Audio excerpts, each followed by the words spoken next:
Utie oha extra punk no. Needs FM. Right from the word go has not really performed at all. And then health. Health is virtually the same problem. The same problem because, the biggest, COVID came and COVID exposed the fact that the strides we had made in the health sector, if those strides had continued, in terms of having many more health infrastructure, be in a position to have them across the length of Ghana as had been started, we would have been in a position to do a much better job, with COVID than we have done. Unfortunately, as you see, the health minister himself, possibly maybe God just had sometimes a very very interesting ways of teaching us a few lessons. When he had all kinds of difficulties opening the UGMC, claiming at a point even the UGMC was not ready. When UGMC was fully ready, the generators were set. He said no generators. Somehow God wanted to say you were denying a lot of lives this facility. Maybe have a little taste of it so that you can learn. Have you tested? I'm just saying that God has very interesting ways of doing things. You never can tell. Have you tested for COVID? Yes, I have. Are you asking whether I've subjected myself to the test? Yes. Sure, I have. And what was the result? Negative. And how did you feel? How do I feel? Whilst you were waiting for the result. To be honest with you, COVID is not HIV. So I don't even understand why in this country, that's why honestly I didn't understand why the minister was even going through all that struggle to want to hide the status. COVID is not HIV. It's nothing to be ashamed of. So I don't understand why we need to hide it. You remember I told you something in the beginning about the continental problem we have, which has problem with mindset, problem with the way we go about life. We make mountains out of things that are not mountains. Now, if Prime Minister Blair can test COVID positive. Boris Johnson. Boris Johnson. Why should anybody be feeling shy about it? Why is there the need to hide it?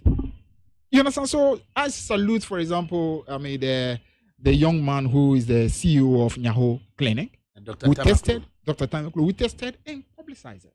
I think that's the way you want to go. And there's no need the to gentleman hide it. at Multimedia, Gary R. Smith. Oh, I didn't even know that. Yes, publicly having consulted his family, now confirming that he's tested positive and that he'll be working from his hospital bed. That's interesting. And then he wants to do his little to support. To be able to teach, help others. And then do away with I think that's how it ought to be. That's a courageous thing. Absolutely, that's how it ought to be. So the whole need for the minister to try to hide it and say that, no, he was just he wanted to go and rest. Tried to hide?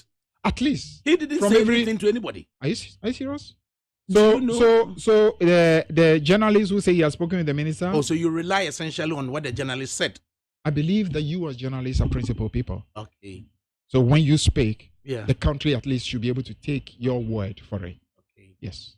Right. But does the minister actually say he didn't speak to the journalist? Have you heard him speak to anybody? Oh, but the minister obviously issued a statement that he was resting. You saw that statement though? That he was just resting. Oh, yeah. Oh, that statement come out. The minister said he was only resting. No. Oh, he never said it? No. The minister has not. He rather was glad and paid gratitude to persons who wished him well. Oh, yeah. Certainly, that is what he said. I see. So, her name is Ifia Poku. No, there are two. I'm talking to the journalist. There are two sides to it. No, the journalist, her name. There are two sides to it. No, I just want to know her name. Ifia Pokuya. Ifia Pokuya had set and wrote something privately about what she knows. But obviously... You mean she didn't interview the minister? I haven't said so. I just want to know whether she spoke to the minister or not. She said that she's had discussions with the minister. And then made an assertion. But that essentially does not dispute the fact that the minister hasn't said anything publicly. There are platforms that I take very seriously. Yes. And some of the main platform from where this information is coming from, I have no doubt but to believe them. And of course, you must appreciate if the minister can tell the whole country that UGMC was not ready, the generators were not in place, and multimedia went there and saw the generators, it tells you that minister cannot really be trusted. Because if you can tell such a blatant lie, you can't be trusted.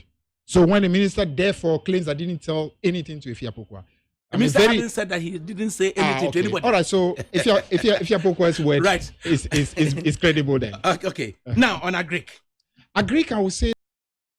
Needs FM.